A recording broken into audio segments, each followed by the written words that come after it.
nezine esatu taziri ezo makati zenjo kunnyonnyolako ajja kulaba nti awo alina olugendo lunene ekisookera ddala nga force even an individual osukanoga nti nze njagala kuba candidate ebyo ndowooza right ebyetaago byekyo buli omu abimanyi otukukwamala senior 6 ng'olinamu ne sente za nomination nofuna n'abakusekendinga n'ogenda neweesimbawo naawe olina ambition kakati bolaba lisiti ey'abagala oba pulezidenti bangi abamu bajjana kusigala kwa aspiring tebajja na kufuuka candidates bwana eyo level kati lw'omushana okuva from aspiring to candidate eyo nayo is another grade ayinza okukoma ku aspiring. There are so many people abasigala yinza kubanga intention yange yange yonambe malire ku aspiring. Yes obanga ulianza okuga nti nze for the meantime nyina for my reasons njagala kubeera aspiring bina gye bimpa ng'alina byazimba atera kikozesa so naye waliwo abajja okufuuka candidates even as a force muyinza okuba muli ka force katono nga naye just still an aspiring force eyo mulwerwanako mwekwanyakwanya musanja muwere naye musobola ogiregistaringa force nefuuka real whether political or an individual. From there waliwo another grade of being true competitors. Okay, nkuje from an aspiring person to a candidate, even as a force, even if never jaka individual, even if you are building a force is so can be just aspiration. Nemujija ku level nemujifuula candidates. Then from there we know kufuuka competitors. So many people are not competitors. Ngabe nabadde ku abamba kitwawe ninga ntinedda nebe siba nte kati muba mu bulume ente nebe you know muba mu bulume naye nkyakulonyeza kwa ntolinda awo naye actually obulume obumu babulawa bana baveeri mu balungi bwolaba nga bakazadde sika mu situkwa bulungi kayinza okwonoonera olulyo naye mu njogera yalina baayisa kakati okalawa kubanga bw'otakalaawa Uganda eyinza okuba ku musalo kagibuukirirawo ne kabawa very poor breed of results. Kakati bana abantu tulina basalira amagezi ebalaawa kuba because Uganda is not on hit as of now. Now kakati from there, from a competitor you can be a winner. Nemufuka force nga muwangudde it's self tekimala. Do you have capacity to take over power? Dr. Kizza Besigye, for all his weaknesses, abadde aspiring, n'abeera candidate, n'abeera competitor, n'abeera ne winner. No. Yes. Okay, perceived. To twale your fears. In the eyes of many, of sober people. So I'm saying I'm not sober? No. Mu maaso g'abantu balamu. Okay, mu maaso g'abategeera. Mu maaso g'abatali ku mizigo. Kati gwende kweyo grade. Mu maaso g'abatali ku mizigo. Abamanye biyita mu nkono baga nti omusajja alabika akalulu yakakola ki? Yakawangula. If it is to get a mandate, question is yatwala obuyinza. Now, these are two battles eziriko wansi. Dr. Besigye bagamba nti emu nyinako wenjitambuzza era nyina wenjituukiza ne agamba what were these obvious obstacles. Kati another force ejja muyina okumanya nti our goal today si just to be the Besigye kwe kuzimba obusobozi obusobola okonfrontinga obstacles ono zayogeddeko obulungi regional interest biki but okubeera mu heaven okolera ku nsi togenda gamba nti kakati omanye ejja nefaanana bweti sooka odiiringe ne real issues on ground ojja kufutuka gyokola ki gyolaga. So nze neŋŋamba nti Dr. Kizza Besigye one bino wammanga ne mu constitution twabisaawo by the people don't know nti officially twasaawo transfer period mwaka mulamba nga kalwa kaddako olwa nature ya politics yaffe mu nsemateeka twalikyuse kulonda ne tukkiriza nti kati nature eriwo ey'abantu tebasitikinga wamu tubakkirize freely okuva from one party to another nga tebafiiriddwa na bifo ebyange 1 year kiri constitution. So eyo reality simanyi nti tujja addressinga kyekyaleeta amendi bano balwomushana baali bakola CA mu Manyas constitution bayagala tukiwa crossing of the floor naye reality za politics bezuzija and that was a big problem ng'onadde mbyenkaaga abasale bayibingira okukyusa agano tukifunire eddagala bwe tulonze nga wadipi dayo bakulonde naye kakati reality za politics bwe zajja ne zireka ebintu bibiri. One, ne tugenda mu multi-party politics ne tukkiriza n'aba-independent. That means makkiriza duo mwakkiriza ebibiina ne mukkiriza n'obwannamunigina because ddembe lya buntu. Abamu ku baasinga ogamba lwaki twagala butasibira abantu mu bibiina kwali kutya ate nti n'ebibiina bimanyi okufuuka obwannakyemalira nti ne bigenda Katerega abadde deserving system yennyini kibiina mwakolera nga kirina omwana mu mwana ne kituuka ne kimukuba naye ng'oba oli awo naye yandibadde fairly considered nga tagenda kuluzinga because ali poor. It's because bapatrons b'ebibiina baali bakola tu constitution yaffe yagala okugjawo ebibiina waggulu okusalirawo abawansi kyova olaba tetuli mu proportional representation nti ekibiina bwe kibe kifuna percentage bweti ne bagabana ki parliament nga South Africa still no candidate w'ekibiina alina okugenda wansi abantu bamukole ki bamulonde. Now without losing my argument nga nzirayo ku kyembadde addressing nti twasawo transfer period kati ndigwa ddembe by the olwaleero ogamba nti si kyali wa DP nensigala nga nkiikirira Butambala musi ekyo baali bakiwera. Lwaki kyajjawo is because today and in Africa now tewakyaliwo those rigid fronts bw'oba munoonya change ne bwe mba mu pure elective politics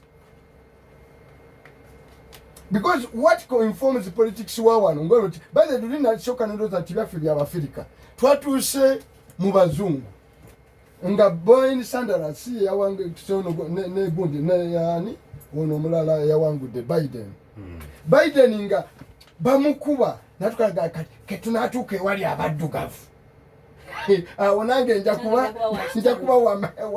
wa kitalo. Is that not racism?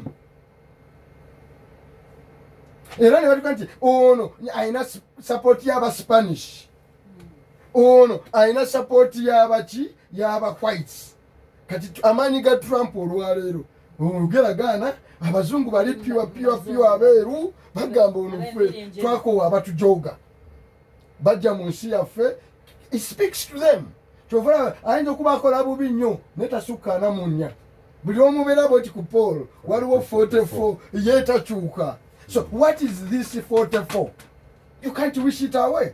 44 is a very racist force. Kakati wane ewaffe Is that true? Yes. So it's scientifically. Wachifunya scientifically. No. You look at polls. Let's be sober. Let's calm down. Yes. Wachifunya scientifically, it's a study and 44% are racists. No, that's what they have said. No. They are for Trump for the reason. For the reasons what is the background and Nebungereza increasingly osanga Conservative Party nga tewangula bitundu bitalimu bazungu bano banakabala era nga Wales eyo balonda Labour. So natures of politics ono ali elective ziri tribal ziri religion ziri ethnic. Museveni for a long time has waged a war against the north. Ne construction ye ya army ne bogiraba nga it is a front between the north and the south. Apart from No, baby, just the mipira ja motoka. They color the soup. naye nga sigwe binzaali muki Icing sugar. icing on the cake. So naye nga Museveni's wo yali tujje obuyinza ku bali, and he has governed that way for a long time. Era Buganda be mu challenginze wano politically n'atandika okunoonyaayo other tribal alliances, and I'm sure he knows today azimba anti-Buganda. Today NRM is showing on Abagamba hate. NRM is showing hate. No, I agree, You can't believe it. No. That's the truth. Yes. But the Muganda politician of yesterday, even yesterday, I'm talking about the real yesterday. Ndawade Kayungiri, the agent Yes. of Haiti Kwenguru. Aha. One, Katate Walero, Alimu Haiti against the Western Uganda. Amwenda mulibamu, it is Kachengamba, that polarization, Yes. that base is dangerous. No. The point I'm making, nti goza nti it's dangerous. Naye nga ye nalishinga ebyobufuzi. No. It is chovala bamwe ba pretender. We keep on telling you. To the day we tuli organizing anti Romushana you are Romushana. Muwanga mu muwanga. But you can live together. Nga tekulya bamunne. Nga tekulya tamunne. Ne system rewarding equal, which is not a centralized system in a Republican. That's why we have had a very big debate. No difference namwe about pretenders were Republicans. Mutu wabula nti muzimba Republica ne muzimba tribe. Ne bagamba tuli nationalist for manyi don't for example nango to some extent egamba nti ono does not even build a tribe obadde Mwakiria is even building a family. Achija mu tribe n'achija mu region ne balibo nabona abakozesa as a cover up. Bano Baromushana as a cover. Mu Western Uganda until recently babesije nga baji neutralizing Charles you know. Ne language uli batukayo ne bigambo byakuso olwokuba bana Abaganda tetuli ba mukisa. Kirebimu tetubimanyi. Atukane eri n'ayogera mu Ludicha nga literally abagamba ekintu kyaffe. Yatuka to the extent to suppress Obwakabaka ewaabwe. Because ngabaga nti lwaki muleeta Obwakabaka muze obukyayi nga tetulina obuyinza. So era nabali olwo opportunist nabaga nti naffe betujja bivaako. It's because they are in a tribal conspiracy. Now liberation is, let me understand. Yes. Let me understand this. Musabye Go again to ku by'okumuzigo.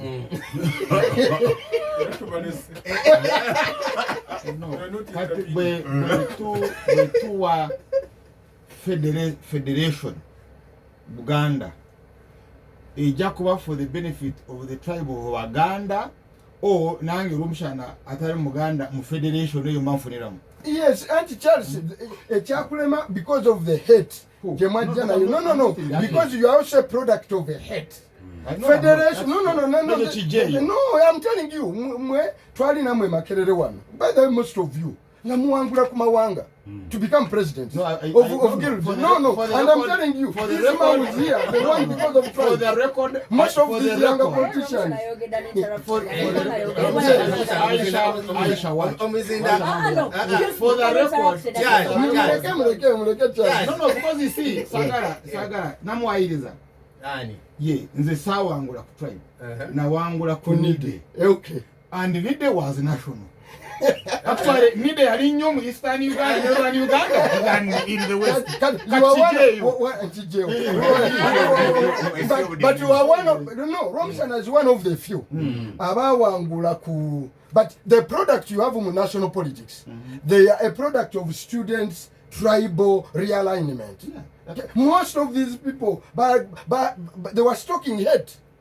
For a long time, Bari was stoking a hate against Muganda, even to beg the president. And you know that. For a long time, never mounting a hate against the Westerner. Erono Romushana, o ngaina kwekwe kamubya Nide. Nesenga yavayo nga Romushana ga ono.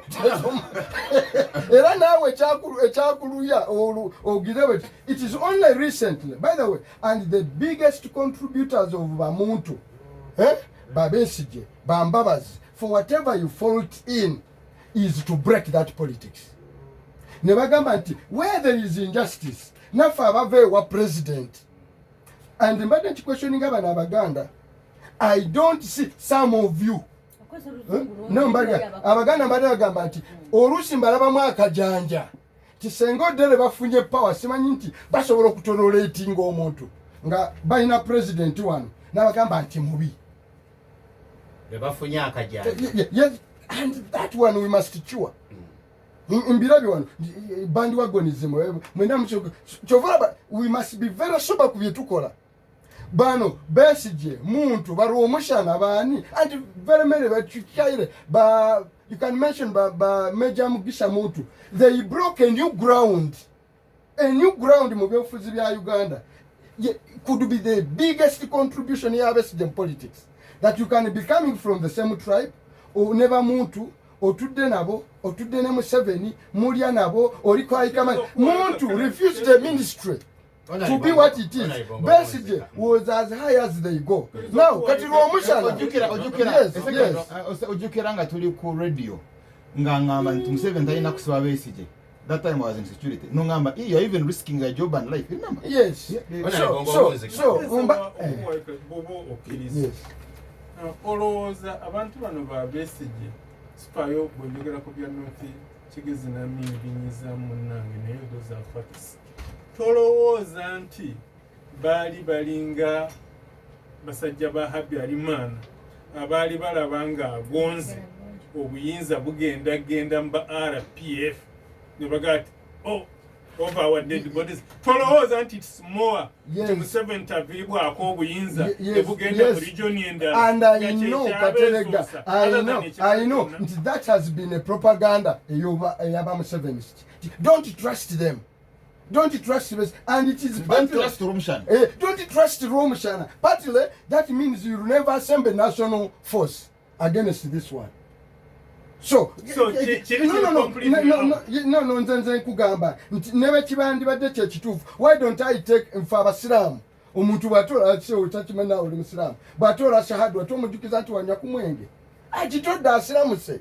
So why don't we take what we see okusin ne tutagenda kubiri bye tulaba nti they at least they've been very brave on that. They were part of the army, bavudde ku deep state, never challenging a deep state, and they've paid a big price. And you know so many kanjogereyo who were so rich. Simani sente garugaze yaina. Okay? Mukwano gwe kanjogere ku oyo omu. Nekakati embeera mwali. But he had an option would be bebandi badde saga kogera manya. Yandi badde one of the richest Uganda. But they took a very deliberate stand. Nebagamba abamu badizane ku Museveni ku sente zaba wadde. Tiwalabirira mukazi wange tonangira kwezo kankudiza obusente bo. But here I am. So tubawe credit where it is due. So force ento eyagala okuzimba. Nga people and Chelsea. Let me tell you, watch space. Ngabo gamba abantu nti bali ignorant. Teri ali mbyabufuzi nga mulalu. Kukatogena kulowooza nti bonna abagenda wali ekamucha. Nafu olusa abatulayo.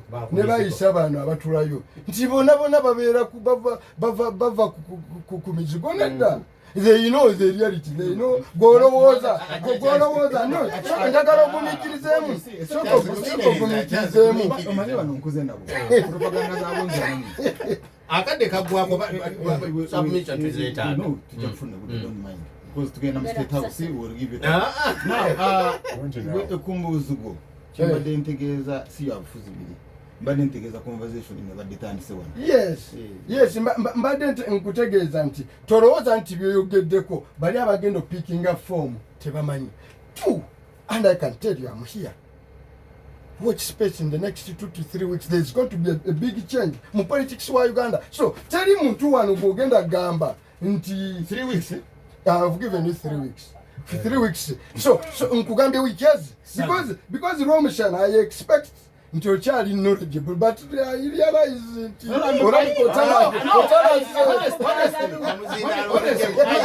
honestly you don't know what is going on.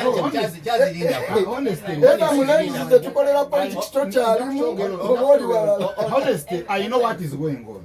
yes. Kulira manyi waluiki. Aisha Manyi waluo. Manyi waluo kuliwo Aisha. Romusana amanyi kiriwo kyo.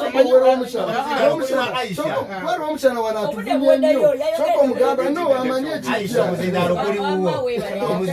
Omuzindalo kuliwo Aisha. Manyi mujja kudduka. Omanyi mutachimbia. Ona yagadde okudduka ku byayogedde. Kubanga yagambye nti so basembezayo koze bulungi n'otamuteeka mu kibinja ky'abali abatategeera gye bakola bagenda eri abamanyi nti teriyo kiriyo kyamakulu ne bakola naye nti abantu kakaaga n'okusoba bagenze eri nga political class si alternate class nti baswinginga kulogundi kwabwe naye abali mu nsonga enkulu bonna bawumba tuutu kyekyona ne bwekyamugamba alinde mu wiiki 3 kakaaga plus fena tuli basirusiru no, you could be fraudulent. We should have known. There are cases. Why are you going to politics or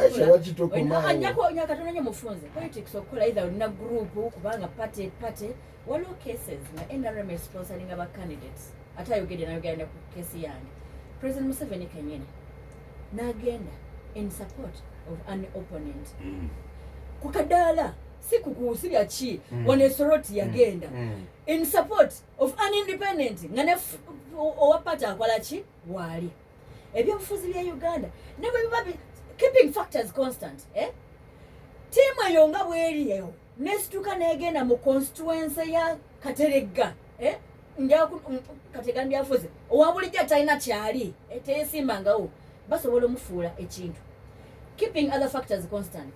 Bobby Wine aja nebani tebalina kabonero tebalina pate tebalina ono gwe twagala omuntu oyo can become a factor.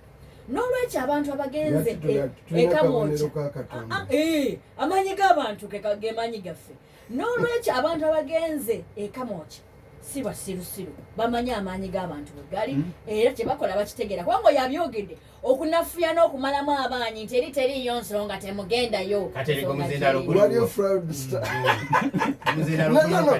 omusajja ono agizeyo naga nti eri waliyo fraud Charles, but mwanga kivundo. Katerega omuzindalo guliwo. Omuzindalo guliwo akaterega Charles. But wanzeko. Guliwo akaterega. Njagala kwanukulako kitono nyodoza kulumu wange. Oke ne Rwomushana. Dakiika emu. Rwomushana abeera nnyo ne ku Lukolo. Lukolo lumu yakola testimony nti ekyabatwala mu UPC mu 8 nti babasomera ne baga nti simwogerera nnyo amumanyi. Obote nyerera amumanyi muyamumanyi mubutu amumanyi nimeri bamuwane kumaje okumuzaako ng'amini awamu kale ono simugire tayina amumanyi singa ndabadde oli Ben Kiwanuka nti bapulukolo ne basalo naye beewuunya okubanga neobote gye bagenda bagira ki bagwa bugwingo obote naye yali yaggwamu saagala kugamba nti oludda lw'abano aba people power mizigo no naye kyengezaako okugamba nti ebintu bino byonna NRM byetukoledde President Museveni byatukoledde ebirungi ennyo byaggwanga omuntu yenna alibaze tagenda kuba Bobi tagenda mwangula mu kalulu kano naye omuntu yenna alijja agenda kubisikira so tuleme kulowooza nti ebintu bino nti omulala bw'abazze tasobola kugenda na jje lyaffe tasobola genda na civil service yaffe